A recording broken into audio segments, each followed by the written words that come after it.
el dinero del mundo queda bajo monopolio absoluto del poder que lo emite. Y a partir de allí, Estados Unidos comienza a llevar adelante una política de emisión de dólares descontrolada.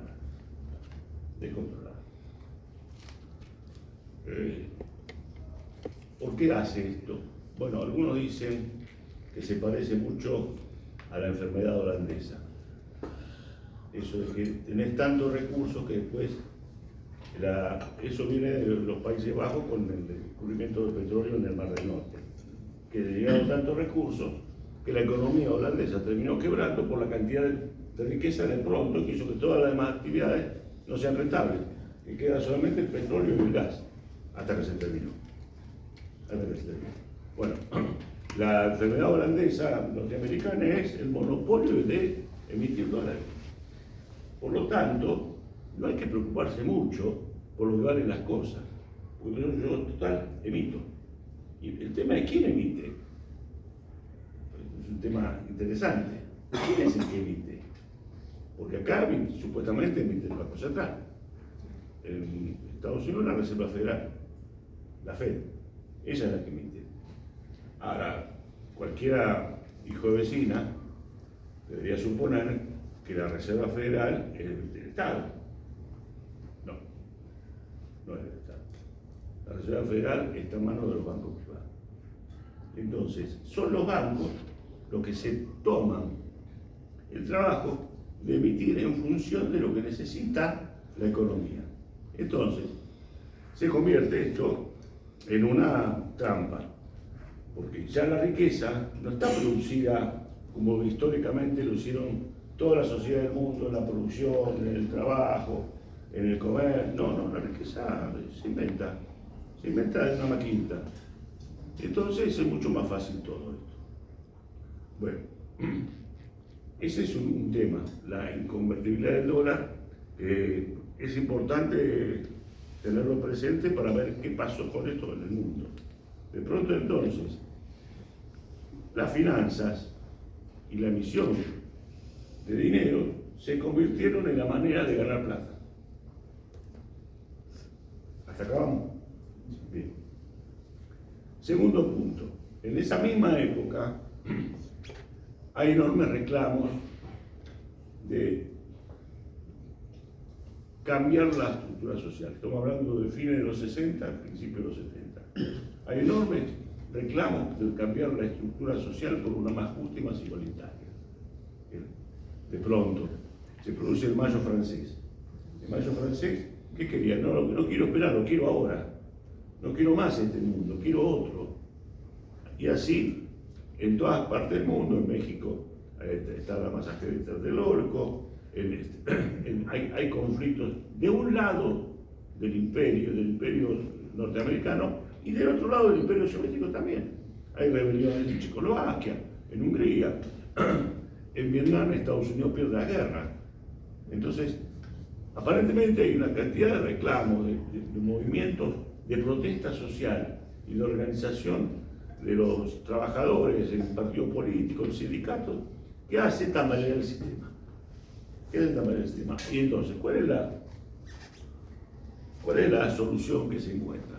Bueno, ¿por qué hay tanto movimiento social, tanta organización dentro del cuerpo social, de organizaciones no gubernamentales, sindicales, políticas, guerrilleras, que están haciendo tambalear el orden? Y porque el modelo de producción es el que produce esto. ¿Cuál es la solución para eliminar esto? Y eliminar a los obreros. Sin obreros no hay sindicato. Sin sindicato no hay forma de... Sin esperanza política no hay partido político. Y si no, después lo vaciamos. Ponemos lo peor en cada partido y listo. Pero entonces, lo que parecería ser una primera explicación a esto es que a partir de los 70 cambia el modelo de acumulación. Antes era producción, trabajo. En términos marxistas, recuerdan ustedes, era dinero, mercancía, dinero. El capitalista ponía el capital, compraba la mercancía, el trabajador se quedaba con una parte de la remuneración, el empresario con la plusvalía y después lo vendía. Y ahí aparecía la plusvalía. Bien, esa es una forma, digamos, dentro de todo virtuosa. Era producción y trabajo. Y le daba un lugar en la sociedad a cada uno. Bueno, evidentemente eso traía el problema de la protesta social, de la reivindicación, y por lo tanto era mejor producir ganancia sin tanto trabajador, sin tanto obrero, sin tantos sindicatos, sin tanta fábrica. Y estaba fácil. En el banco no hay problema. Incluso hasta los bancarios le pueden pagar muy bien para que no protesten. El problema era que cómo se hace el dinero. O sea, me parece, lo que podemos decir, el comienzo de la financiarización de la economía. Ese es el comienzo. Pero no es la única explicación. No es la única explicación. Otra explicación que también es bastante plausible es que la tasa de ganancia en el mundo capitalista comenzó a declinar. En esta misma época. No lo explica muy bien, es un tema que es difícil rastrearlo, pero lo que más me ha, digamos, llegado a dar alguna idea es un profesor argentino, Walter Formento. No sé si ustedes alguna vez lo sintieron nombrar, no es muy conocido, trabaja en la Universidad de La Plata y tiene escritas cosas muy lindas. Yo después le vamos a pasar la bibliografía, ¿no? Y él plantea que en realidad la tasa de ganancia, ¿por qué baja? Porque el ritmo de la innovación tecnológica cada vez es más rápido. Cada vez es más rápido. Y por lo tanto es tan rápido que no se llega a amortizar lo que se gastó en capital fijo hasta antes de que sea reemplazado por otra tecnología. ¿Sí? El ritmo del avance tecnológico es tan grande que si yo invertí en una determinada tecnología y necesito un tiempo para recuperar esa inversión y ganar, resulta que esto es difícil de operar porque antes que pase ese tiempo, ya apareció otra tecnología que entonces me está achicando la tasa de ganancia. Entonces es un problema. Me parece interesante las dos explicaciones, ¿no? El tema de la protesta social, de la protesta política, quiero cambiar el mundo, quiero hacer una sociedad más justa, por un lado, y por otro lado la economicista, que tampoco está mal, que la tasa de ganancia estaba en declive y hay que buscar otras maneras. ¿Sí? Entonces, ¿cuál es la estrategia? Por un lado está esta que decimos, ¿no? El poder de los bancos, el poder financiero, tratar de avanzar en este sentido. Y por otro lado, seguir produciendo, porque algo hay que producir, porque hay una demanda, hay que producir, pero ¿en dónde? Y en los países centrales no hay negocio, porque primero que protestan mucho, porque están más organizados, y segundo porque los salarios son más altos. Y entonces aparece lo que se conoce como la política de deslocalizaciones, ¿no? Los capitales de los países centrales van yendo a la periferia para aprovechar la mano de obra más barata y la menor regulación del Estado con respecto a las inversiones, al daño ecológico, por ejemplo, a las leyes laborales, a los salarios que hay que pagar. Entonces, de esa manera, las principales empresas que están en el mundo central, Norteamérica particularmente, llevan sus inversiones generalmente al sudeste asiático, ¿no? Las llevan a la gran reserva de mano de obra que existe en esa parte de la humanidad, que es China. China está saliendo de la etapa de Mao Zedong, estamos hablando ya en los 80. En los 80 ya la economía china se está buscando modernizar mucho más a fines de los 80. Y por lo tanto, el gran lugar donde puede localizarse es en China. Más en esa época, 1.000 millones de habitantes, ahora tiene más todavía, ¿no? Pero ha congelado el crecimiento de la población. Pero para esa época es un monstruo demográfico, por así decirlo. Entonces, llevar la producción a China parece fácil. A muchos de nosotros, que somos grandes, por ser piadosos, entonces nos decían, por un plato de comida los chinos trabajan. Los chinos, los ancianos, los camboyanos, ¿no? Los hindúes incluso, los tailandeses, todos por un plato de comida trabajan. También una cosa me rara. Porque si son tan miserables, ¿cómo van a trabajar si no tienen formación? No cualquiera trabaja en una empresa de tecnología, por más que le digan que tiene que ajustar una tuerca, lo cual no es verdad. Puedo decir, esa población era y es tan ignorante como dicen que es. Y la respuesta es no. La respuesta es que esas poblaciones están altamente alfabetizadas. Y eso es lo que permite la deslocalización. Vos no podés deslocalizar a una parte del mundo donde la gente es analfabeta. No se puede.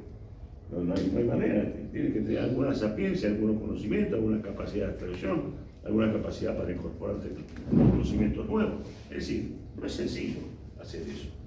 Entonces, lo que llegan a investigarse, por eso es la complejidad de todo esto. Hay un investigador, historiador, que se llama Emanuel Todd, no sé si lo sintieron nombrar, sacó un par de libros muy buenos.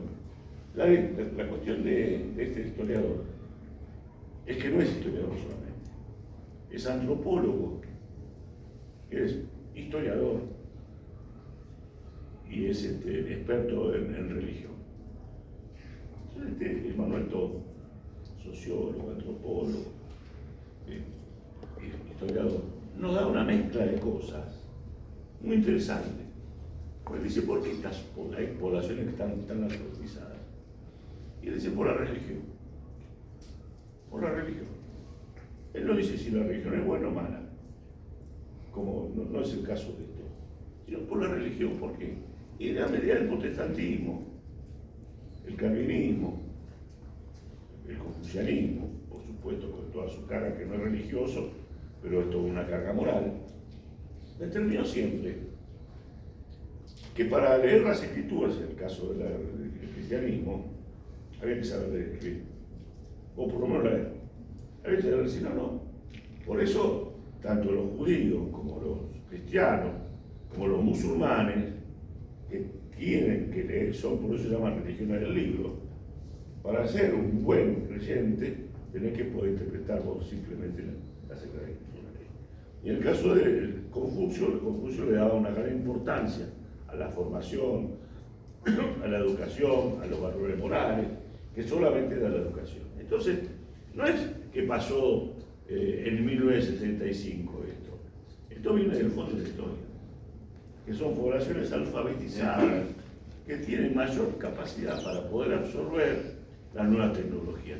Lo que supongo que era una mano de obra bárbara, si realmente sirve, es barata. Lo que no se tuvo en cuenta es que como que así aprendían a hacer los deberes para la empresa, también podían copiar tecnología y también podían inventar tecnología propia. Y eso es lo que no se supo ver en los comienzos de la deslocalización. Para esto hubo que pasar un tiempo. Hasta que, y ya estamos hablando de fines del siglo pasado y comienzo de este siglo, comienza a aparecer una realidad. Las naciones centrales se están quedando sin tecnología, se están quedando sin industria. El primer triunfo de Trump, porque ¿cómo lo logra? El cinturón de óxido lo llaman. Él va a hacer campaña a los lugares donde las fábricas cerraron. Está en una desocupación absoluta y Estados Unidos no produce nada. Entonces, el descontento hace que un personaje como este gane las elecciones. Porque, ¿qué es lo que ha pasado entonces? Que Estados Unidos se encontró frente a una realidad muy seria. Sus empresas ya no producían en Estados Unidos. No en esta pelea proteccionista que se está, que ahora en todos los diarios está, que todos los días le ponen arancel a uno, a otro, después da marcha atrás. Estados Unidos se ha convertido en el gran desorganizador del mundo, ¿no? En una política que va, viene, que dice una cosa, dice otra. Un presidente que uno dice, esto está en sus cabales, el tipo. No, es complicado.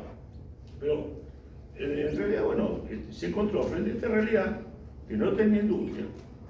Y ahora encima está echando la gente. Está echando la gente que no es blanca, protestante, sajona, bueno, sajona. Entonces está echando. Y la pregunta era, ¿qué va a hacer el trabajo, Franco?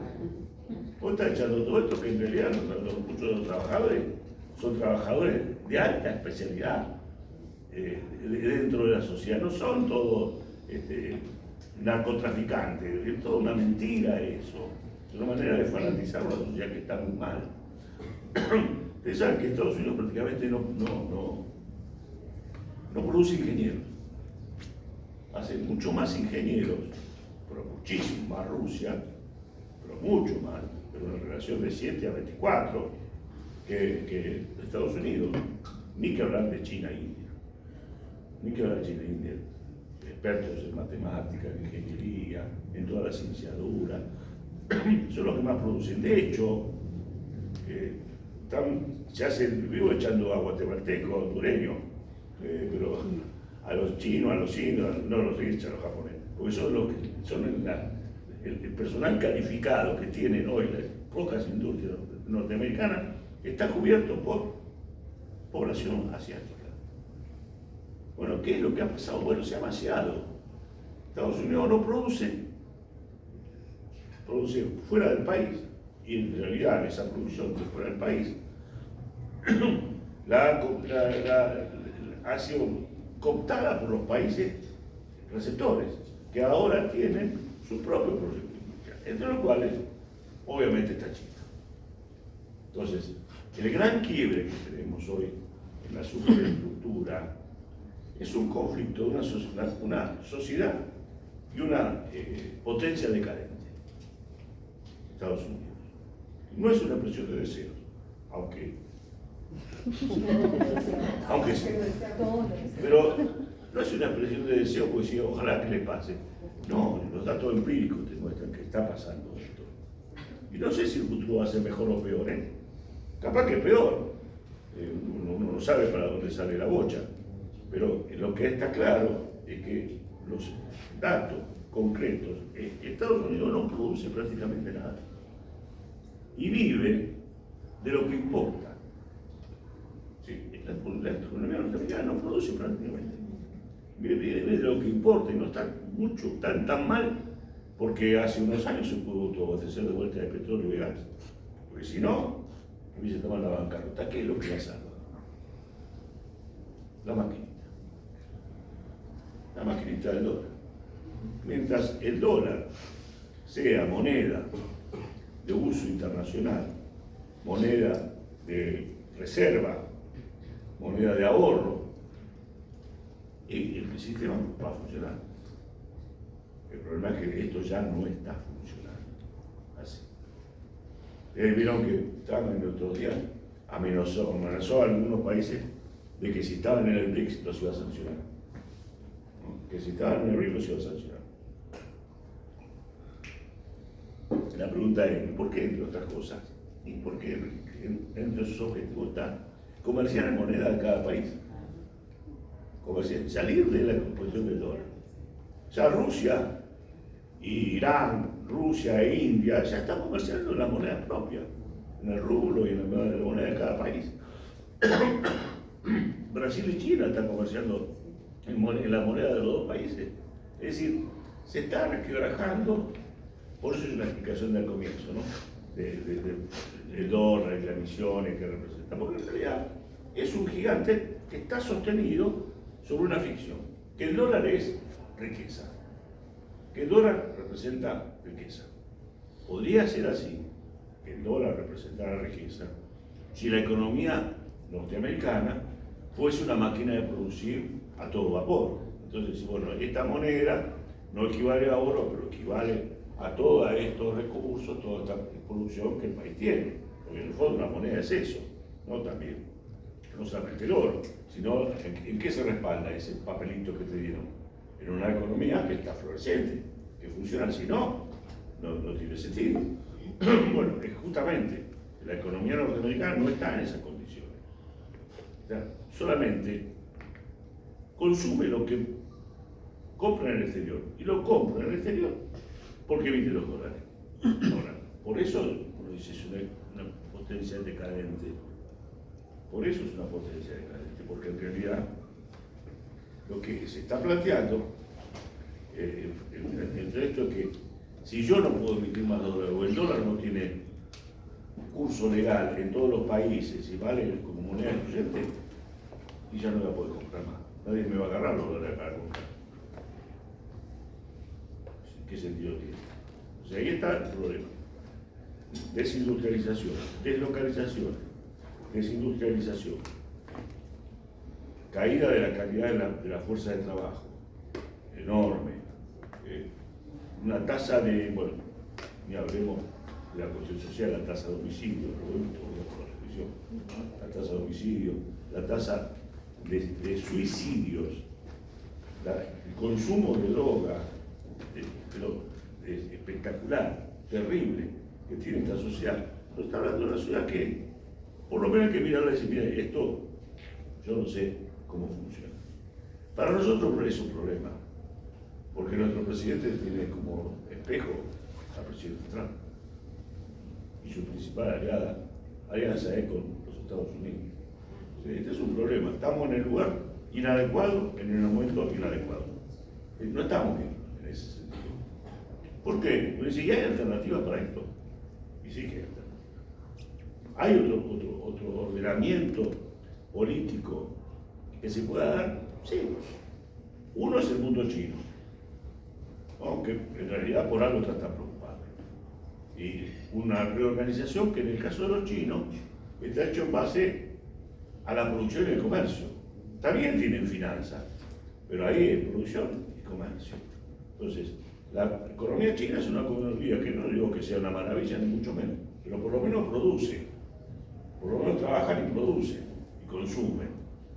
Y además tiene una política hacia el exterior que por ahora parecería mucho más, daría mucho más espacio a una alternativa de desarrollo o de crecimiento para los países que se conviertan en socios. La franja y la ruta de la seda es un emprendimiento que realmente ya tiene más de la mitad de los países del mundo incorporado. ¿Y qué es la franja y la ruta de la seda? Es una vía para hacer una globalización, pero en base no a la deslocalización, sino a la producción y el trabajo. Los chinos se reservan, sí, que quieren los recursos naturales. Eso sí quieren los recursos naturales, pero al mismo tiempo se puede tomar esa política de recursos naturales, pero para aprovecharla para la producción local.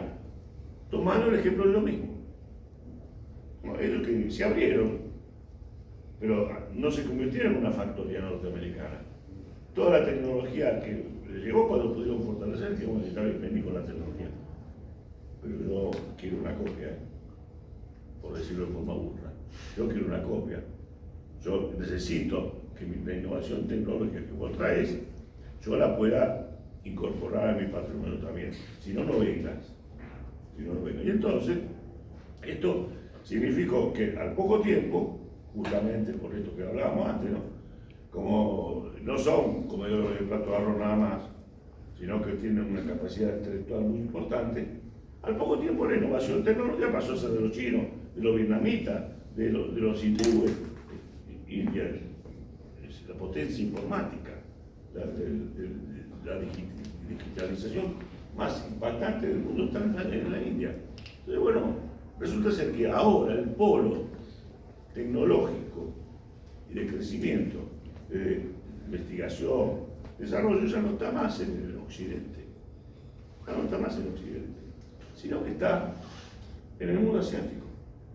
Incluso está en Rusia, que estaba derrumbada a 1990, de 1990 al 2000 está derrumbada, de repente se empieza a poner de pie por algunas políticas que toma este tipo, que ahora no es bueno. La semana pasada era malo, pero ahora como se vino contra es bueno. Que no es ni bueno ni malo, es un nacionalista ruso.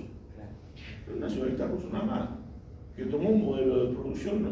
Pero Rusia, desde el punto de vista, digamos, político, es un tipo de derecha, nacionalista de derecha, que no creo que le tiemble el brazo para tomar cualquier medida espantosa. Pero de todas maneras, a Rusia la levantó. De pronto, uno entra a mirar los indicadores y decir, pero está mal esta Rusia. Estaba muy mal. Tenía la tasa de alcoholismo, de suicidio más grande de toda Europa. Y ahora no. Bajó drásticamente. Drásticamente. Yo les decía algunos libros, miren, Manuel Todd escribió en el 2002 un libro que se llama Después del Imperio, en el 2002. Y la verdad que vale la pena hacer la elección de leerlo, porque teniendo en cuenta que es en el 2002 que tipo está escrito, 2002, 2003, y leerlo ahora, pues este tipo. Ahora, lo más interesante que en el 2024, el año pasado, escribió otro libro que se llamaba La derrota de Occidente, El tipo hila estos más de 20 años de historia, va mostrando claramente cómo este modelo se fue dando. Y este tipo es el que busca estos datos y trae los datos. Rusia tiene una tasa de suicidio, de alcoholismo, de drogadicción enorme, no la tiene más. La esperanza de vida, un dato importantísimo. La esperanza de vida desciende en Estados Unidos. Parece mentira. Desciende en Estados Unidos. La mortalidad infantil asciende en Estados Unidos. En Rusia, por ponerlo rápido. Las dos cosas son al revés. La esperanza de vida ha crecido, es baja porque viene de un piso, y la mortalidad infantil ha bajado. Entonces, esto te va hablando, más allá de las especulaciones que se hacen siempre con respecto a las operaciones políticas, la propaganda, las colas, todo eso a veces hay que darle cero importancia. Hay datos duros que son los que te marcan. Hay datos duros que te marcan, sí. Pero... Gracias, te agradezco. No, porque desde que empezaste a hablar me recuerdo mucho un dato que vos dijiste en el seminario anterior, que Rusia y China mantuvieron durante todo este proceso una diferencia con respecto a Occidente, que son estados fuertes. La fuerza de los dos estados, independientemente de las cuestiones políticas, son dos estados fuertes. Eso no sucede políticamente, que no sucede en Occidente. Tal cual. Donde la economía ha subjugado la política. Tal cual. Son estados fuertes y te dicen, pero no son democráticos. Sí, porque los estados occidentales son democráticos. Sí. Ahora los estados son democráticos. Porque parece que democracia es que vos te vas y votás, poner el voto y ya está. Eso es mentira. Eso es mentira. Por eso nos dicen, son autocracias. Bueno, son autocracias donde la gente, en el caso de Rusia, la gente va y vota, tiene mucho espíritu y gana, pero Putin gana. Y yo me hago la composición, ¿cómo haría un gobierno chino que no fuese mínimamente respetado y representar a la sociedad para conducir a 1.300 millones de personas? Y al mismo tiempo, porque uno dice, los chinos son todos iguales, pero no son todos iguales. Adentro hay 55 etnias diferentes, distinto idioma, es todo muy complejo el mundo oriental. Entonces, pero la credibilidad hay que darle a esta gestión, porque ha sacado a 800 millones de chinos, la convirtió en clase media. Entonces, algo tiene que ver con esto. Y que ya que hablaste del Estado occidental, el Estado occidental es la crisis de esta. ¿Por qué? Porque es ideológico. Es ideológico, porque esto es producto del neoliberalismo, que quiere un Estado mínimo. No hay Estado, no hay Estado.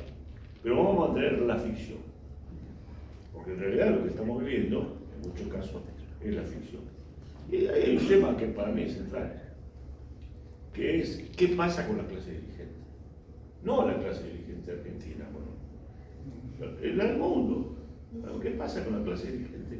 La clase dirigente realmente es producto del nuevo proceso económico que estamos hablando. Es decir, al no haber Estado, al no haber mercado interno, al lograr que la riqueza fluya libremente desde una maquinita, uno de los problemas que se ha producido últimamente estamos hablando de los últimos 50 años, es que un problema que se da es la riqueza se concentra. No, la riqueza se concentra porque no hay ningún control del Estado. Por lo tanto, es fácil lograr que la riqueza se concentre en pocas manos porque son los bancos los que producen y todos los sectores asociados a ellos. Entonces, la pregunta es, ¿y el tipo que tiene la riqueza, en qué le invierte? Otro problema. Uno no se pregunta a veces por qué tienen tanto interés en que la sociedad deportiva sea anónima. Por ejemplo, ¿por qué tienen que poner la plata que no saben dónde poner? Ahí tienen que poner la plata, en la privatización de las cosas. ¿Por qué se privatiza? Porque es desesperante tener que hacer trabajar la plata y no tener dónde hacerla trabajar. Entonces, tenés una riqueza concentrada, cada vez más concentrada, en el 1% de la población, y un sector asociado que puede ser el 20, el 30% de la población, y el resto que la mira desde la ventana, con la llanta contra el vidrio, no la mira de afuera. Ahora, esa gente, al no haber consumo, ¿qué hace con la plata? La mete al banco, después el banco y hacer una bicicleta que termina con la deuda externa, pero es una historia sin fin. ¿Sí? Es buscar dónde poner la plata, dónde poner la plata, y dónde termina. En un paraíso fiscal. Termina ahí. Entonces, ahí tenés todo un circuito. Y si no es la droga, no es la prostitución, el tráfico de armas, todo. Es una masa de dinero que, como ya no se usa como se usó históricamente dentro del capitalismo, ahora se usa de lo que Max Weber hubiese dicho capitalismo pirata. Lo decía en 1920 esto, capitalismo pirata, esto no es capitalismo. Y lo que uno está viendo es que está la crisis del capitalismo, es muy profunda, pero por estas cosas, no porque vaya a aparecer la guerrilla bajando de Sierra Maestra, no es eso, es porque está enfermo intrínsecamente este modelo capitalista. Y entonces hay que ver cómo resolverlo. Bueno, los chinos tienen una solución. El chino tiene una solución, producir, ¿no? En la cantidad es donde vos, si tenés menos ganancia, pues tenés mucha cantidad, la ganancia te permite reproducirla. Pero volviendo a las democracias occidentales, esta concentración del dinero en una minoría y en algunas clases medias acomodadas, que por lo general, y esto nos va a representar muy bien a nosotros, son las que tienen estudios superiores también. Son las que tienen estudios superiores. Entonces, vos encontrás que la sociedad está fragmentada, pero de otra manera. Más allá de la gran fragmentación del individualismo, también hay rupturas internas que son nuevas. Porque antes decía, bueno, era la ruptura, no sé, la lucha de clase. La lucha de clase, la clase obrera, las oligarquías, las aristocracias, la clase alta, la clase media que a veces jugaba para un lado y se juega para el otro. Bueno, esas son de otra época. Eso. Lo que está claro es que la lucha de clase existe. Eso existe. Lo que pasa es que hay un sector que no se enteró todavía, que son los pobres, que están tan divididos, tan fragmentados. Ahora, las élites sí saben que hay lucha de clase y sí operan de la misma manera sobre el Estado y se apropian del Estado para llevar adelante sus propios intereses, no para otra cosa. Entonces, la nueva fragmentación te pone que por un lado están los ricos, los súper ricos, los que quisieran ser tan ricos, los que no son nada, pero quieren ser como eso, y generalmente los sectores ilustrados, la clase media alta que tienen estudios superiores, que han establecido una diferencia muy grande con respecto a los sectores de bajos estudios, de pobres estudios, analfabetos, que casi no hay ahora, ¿sí? De bajo nivel, estudio primario, estudio solamente secundario. Hay como una ruptura en eso, que miran con desprecio lo que se podría llamar que el poder político se ha convertido en oligarca. El poder político oligarca, los representantes políticos son representantes, o quieren ser representantes de esa oligarquía semi-ilustrada, generalmente son brutos, ignorantes, pero se creen que egoístas, que llevan adelante, se enojó.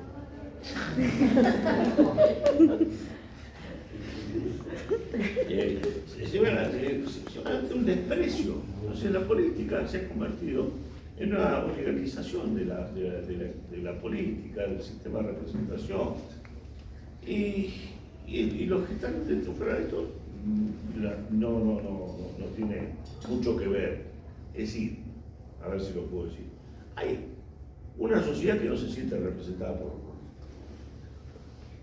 Nosotros podemos dar fe, pero más grave todavía, hay los políticos que no les interesa representar a la sociedad, que hay una mirada de desprecio con respecto a la sociedad, a la cual nos tendrán que conducir como pueden, pero tampoco se merece gran cosa. Tampoco se merece gran cosa. Entonces, cuando hablamos de la democracia occidental y simplemente la restringimos, que esa democracia es votar y tener libre poder legislativo, parlamentario, que la justicia funcione, bueno, en ningún lado funciona la justicia, acá menos que menos. Pero si lo limitamos a eso y no a una clase política que efectivamente quiera construir una sociedad para lograr que resuelva sus problemas, entonces no es democracia, es una ficción democrática. Por eso, o sea, en el mundo, hablar de autocracia por un lado, totalitarismo y democracia occidental liberal es una falacia. No es así. Hay otras cosas, pero no pasa por ese sistema político. Hay que ver qué otras cosas podemos imaginar, pero eso no. Vamos para 5 minutos y a ver si alguna sí, a ver si pregunta. habla, ¿no?